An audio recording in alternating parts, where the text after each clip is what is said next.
the Senior Vice President of Product at Rovio. So that means essentially that I look after our game projects. That's brilliant. How do you like Hungary so far? Oh, Hungary's been fantastic. I've been here 2 weeks and oh boy, there's a lot of fun to be had in Budapest. Oh yeah, I realized that. So what have you been doing in the past week? Or how long have you been here? 2 weeks now. Essentially, so I had a few friends when I was coming in here, met up with them. Now I have a lot more friends here, so turns out that's easy to do in this city as well. Oh, you know anybody in gaming in Hungary? Yes, I do actually. I met up with the guys at Nemesis Games, and we were actually out for some barbecue with them. That was good fun. So, in general, what got you into gaming? What was the first love? Oh, right. The first love in gaming, I think this goes back to the 1980s when I got my first Commodore 64. Or more specifically, my neighbor got one first, and I started begging my parents to get me one. And seeing some of those games, it was life-changing in a way. And I could never get my mind off them. And as soon as I had a possibility for that, I went for a professional career in game journalism. And then one thing led to another, and started actually developing games.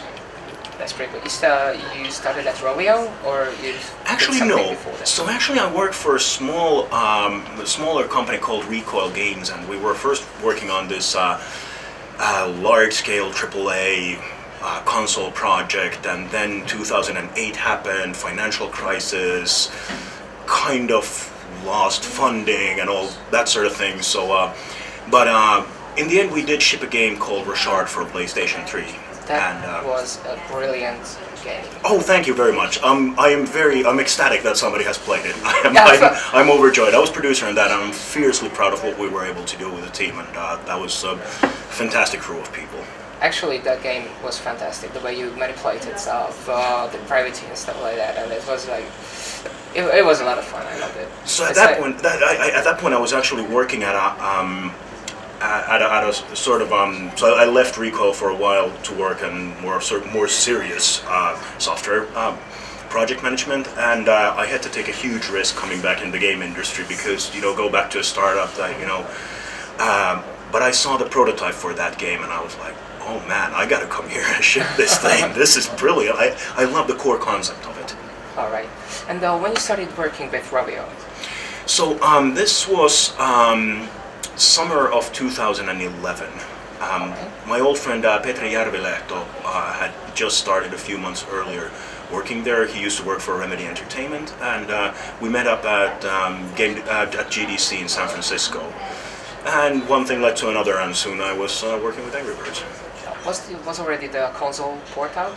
So no, actually, what had Angry Birds Rio had just come out, and my first project was to take on board the console stuff because I had just shipped a console title, and we had this idea of let's make a collector's edition of Angry Birds, and that turned out to be an interesting project because first we made a simple port and just put the game on a TV screen. However, that just like our IT department brought me this giant TV in front of my desk, like, thank you, 50 inches, like this is a bit much. And the red bird was like the size of my head, and I'm looking at that like, oh my god, we have a lot of work to do because what works on a small phone doesn't translate that well onto a big screen. Like we can get away with murder on in the tiny screen, and we have to be really we have to exaggerate a lot, like make everything a little bit exaggerated, whereas with consoles and TVs you have to be more refined, so it actually turned out to be a significant undertaking to make the PlayStation 3 and 360 versions of it. Oh, are you planning on other console ports? Yes, we are. We're actually looking very much at what kind of things we're going to be doing with consoles. There's certainly Angry Birds Trilogy was a success, so I think it's safe to say that we'll do more things in that vein, and we're exploring like what else can we do really. The whole Angry Birds Trilogy thing kind of started also with our fans coming back to us saying that hey, we'd love to play it on console. So we started getting that repeatedly. We're like, really? Okay, console? This is kind of a mobile. Well, okay, if you want it, right, cool, let's do it. And turns out that they also voted with their wallets, and the game actually was sold well and got we got good feedback. So, but what we're now looking at is whether, you know, what are all the options that we have with the sort of stuff that's in our pipeline right now. So we're very platform agnostic, I guess is a good term. And it's not just about the current gen. You have plans for the next gen as well? Oh, certainly we're very inclusive. Like, we talk to all hardware manufacturers, like, you know, console and non-console, and we're always interested in being on the sort of we're interested in exploring all sorts of hardware platforms. Brilliant. But recently you started something new. You got into publishing. Yes, we did. Can you tell me about a little bit more? What kind of games are we talking about? So, okay, the whole publishing thing actually kind of started. We were touring trade shows quite a lot in the recent years, and we actually started meeting a lot of developers. Just, you know, just randomly after events, you know, talking, and as one does, and then a lot of developers started approaching us like, hey, here's a game, like, how could we make it better? Do you have any feedback on this? And, you know, and we were talking with them, okay, we found that this thing may work better than that, and at some point they're like, could you publish this game for us? No, I mean, we're developers as well, and but then we sort of started realizing that, okay, maybe there's actually, we have a large fan base, and, you know, who are playing our games all the time, and why not actually looking to publishing the kind of games that we love and we feel strongly about? So we started talking to a lot of these developers that contacted us, and started finding the kind of games that we can get behind, the kind of games that are like that are family friendly, that are approachable, character oriented usually, and you know, visually distinguishable. These sort of games, and started finding a lot of developers actually have games out there who they were just looking for a publisher essentially. And for me, the important thing in leading that operation has been to actually have the teams be able to retain sort of ownership of the product, so that they're actually the creative, you know, minds behind it. Whereas there's of course different ways of publishing. There's sort of also more of a top-down, where you kind of dictate that, okay, you're going to do this thing like this for us, and the, you know, publisher retains sort of the entire creative control. Whereas we've been looking for teams where they have, like, where we can see that the, you know, that the visionaries within the team and the sort of the champion, the torchbearer, is there to take the vision forward and make it as good as possible. We'll help with the marketing and you know, putting it out there.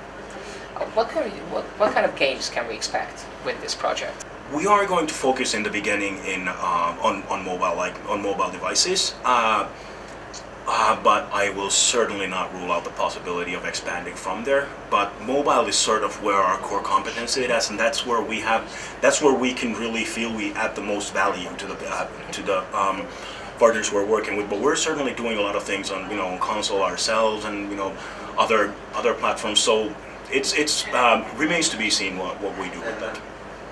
That's brilliant. I'm sorry, I have to ask about Star Wars. How did the whole thing go out with Lucasfilms?